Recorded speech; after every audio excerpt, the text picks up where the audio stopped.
नमस्कार दोस्तों, आप सभी लोगों को गणेश चतुर्थी की हार्दिक शुभकामनाएं। आज इस वीडियो में मैं आपको गणेश जी की जन्म की कथा सारे पुराणों के अनुसार बताऊंगा। प्रिय मित्रों, गणेश जी की जन्म की कथा कई पुराणों में अलग अलग ढंग से लिखी गई है, परंतु गणेश पुराण में सभी पुराणों की कथाएं मिलती हैं। तो हम आपको सभी पुराणों की कथा इस वीडियो में बताएंगे।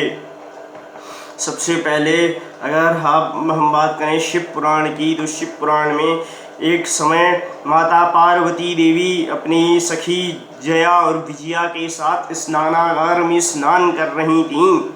तब जया ने कहा कि जितने भी शिवगण हैं, नंदी भृंगी आदि जितने भी शिवगण हैं, वो सब भगवान शिव के ही हैं और हमारी आज्ञा का पालन करने वाला कोई गण नहीं है। इसलिए आप ऐसे गण का निर्माण करें जो केवल हमारी आज्ञा का पालन करे। माता पार्वती ने उस बात को वहीं छोड़ दिया, भूल गईं।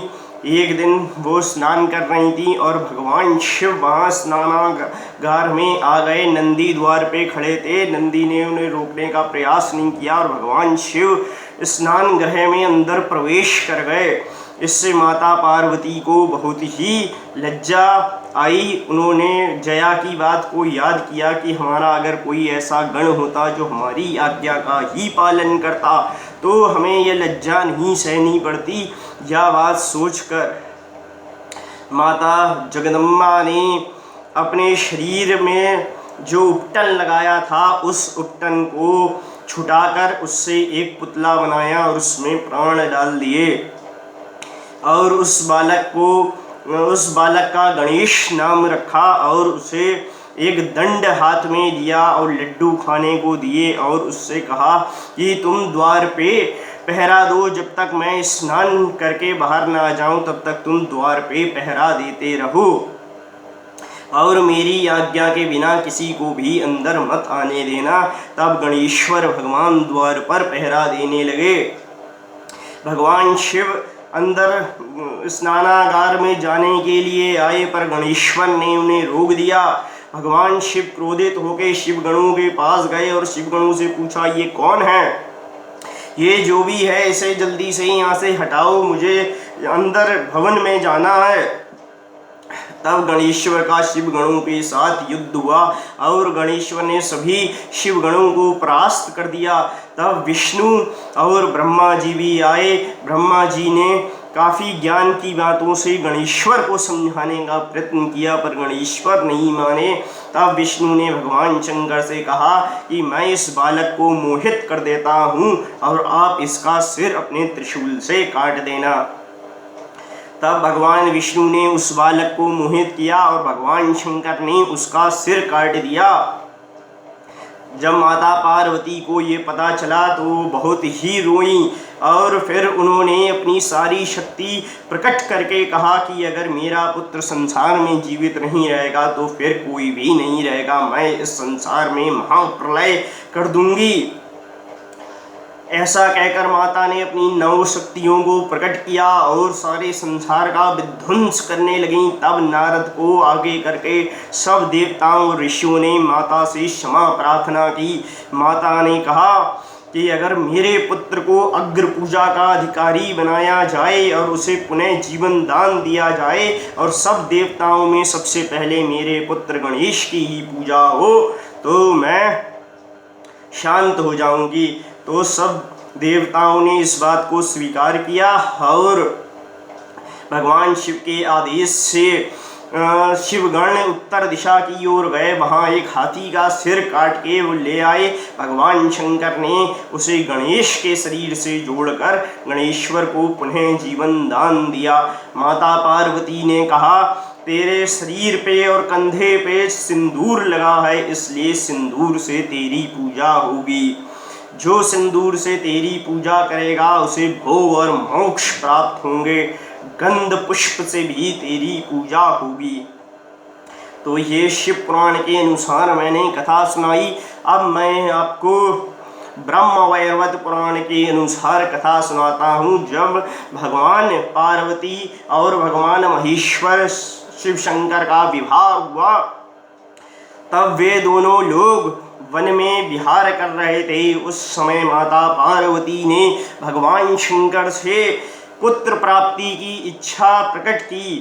तब भगवान शिव ने उनसे कहा, अगर तुम्हें उत्तम पुत्र की प्राप्ति चाहिए तो तुम्हें निश्चय ही भगवान श्री हरि श्री कृष्ण का पुण्यक व्रत करना चाहिए। अगर तुम भगवान श्री कृष्ण का पुण्यक व्रत करोगी तो उसके प्रभाव से निश्चित ही तुम्हें भगवान श्री कृष्ण के समान ही पुत्र प्राप्त होगा।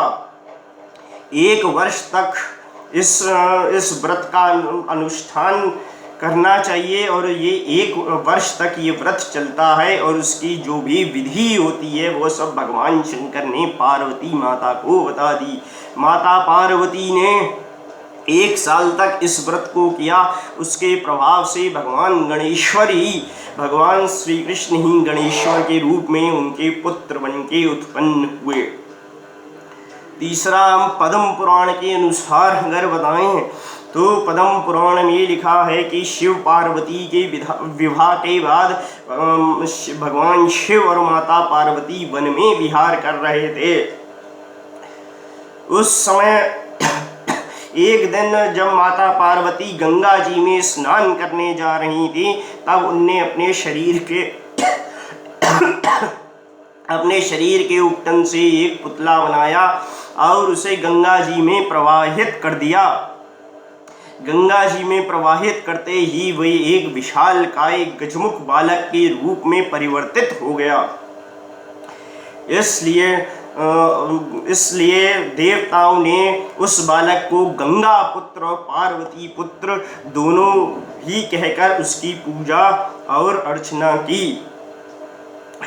ये पद्म पुराण के अनुसार थी। अब मैं लिंग पुराण के अनुसार बताता हूँ। लिंग पुराण के अनुसार देवताओं ने एक बार विचार किया कि हम लोग हमेशा दैत्यों से पीड़ित रहते हैं। भगवान शंकर सब दैत्यों को मनोवांछित वर देके उन्हें अजय बना देते हैं और फिर वे दैत्य हमें परेशान करते हैं, तो हम भी उन दैत्यों की तरह भगवान शिव की तपस्या करके मनोवांछित वर क्यों ना प्राप्त कर लें, जिससे वे दैत्य हमें परेशान ना कर सकें। तब सब देवताओं ने भगवान शंकर की तपस्या की। बृहस्पति ने आगे बढ़कर भगवान शंकर से कहा कि प्रभु, जैसे आप दैत्यों को हमेशा मनोवांछित वर देते हैं, वैसे ही इन देवताओं को भी मनोवांछित वर देके भय प्रदान करें। भगवान शंकर प्रसन्न हुए। उन्होंने कहा, बहुत अच्छा, मैं तुम्हारे सब कार्य सफल करूंगा और तुम देवताओं पे विजय प्राप्त करोगे। मेरे अंश से मेरा ही एक पुत्र उत्पन्न होगा, उसका नाम गणेश होगा और वो समस्त दैत्यों के कार्य में विघ्न उत्पन्न करके उनका विनाश करके और देवताओं को अभय प्रदान करेगा। तो भगवान शिव के वरदान से गणेश्वर वहाँ उत्पन्न हुए। उनके पुत्र के रूप में गणेश्वर उत्पन्न हुए। भगवान शिव ने गणेश्वर से कहा कि जो लोग भी गलत काम करते हैं, सही आचरण नहीं करते हैं, अपने वर्ण को छोड़ के दूसरे वर्णों का आचरण करते हैं, उन सब लोगों के कार्य में तुम विघ्न उत्पन्न कर देना। और जो लोग भी पर स्त्री गमन या कोई भी दुराचार या पापाचार करेंगे, उन्हें तुम मृत्यु दंड देना। तो प्रिय मित्रों, इस वीडियो में इतना ही। नमस्कार।